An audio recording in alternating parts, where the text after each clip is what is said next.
बिस्मिल्लाहिर्रहमानिर्रहीम। अस्सलाम वालेकुम दोस्तों, उम्मीद करता हूँ आप बिल्कुल ठीक ठाक होंगे। दोस्तों आज है 26 अप्रैल सन 2021 और दिन है पीर का सोमवार का। दोस्तों कल यानी 25 अप्रैल सन 2021 और दिन इतवार को बांग्लादेश ने भी अपना बॉर्डर बंद कर लिया है जो इंडिया के साथ अटैच होता है, और ये 14 दिन के लिए बंद किया गया है। आप तो जानते हैं इस वक्त जो केसों की तादाद है वो इंडिया में बहुत ज़्यादा है। अल्लाह ताला जल्द से जल्द इस बीमारी को दुनिया से ख़त्म करे और अपनी रूटीन जो है वो वापस आ सके। तो इससे पहले कुछ दूसरे ममालिक हैं, उन्होंने भी इंडिया के साथ जो अपना मौजूदा हालात में ट्रैवल बैन है वो कर दिया है, यानी उनके जो लोग हैं वो उन कंट्रीज़ में इंटर नहीं हो सकते। उनमें जर्मनी है, इसके बाद में ईरान है, इसके बाद में हांगकांग है, इसके बाद में यूके है, इसके बाद में कनाडा है और इसके बाद में है जी ओमान।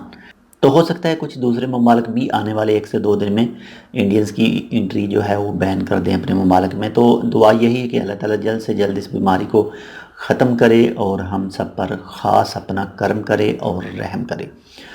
तो एक छोटी सी मालूमात थी, उम्मीद करता हूँ आपको पसंद है। अगर आपको पसंद है तो लाइक कर दीजिएगा। अगर आपने अभी तक हमारा जो channel Tech with Urdu subscribe नहीं किया तो आप इसको सब्सक्राइब कर सकते हैं। मज़ीद ऐसे ही अच्छी और मालूमाती वीडियोज़ के लिए मिलते हैं दूसरी अपडेट के साथ। तब तक के लिए अल्लाह हाफिज़।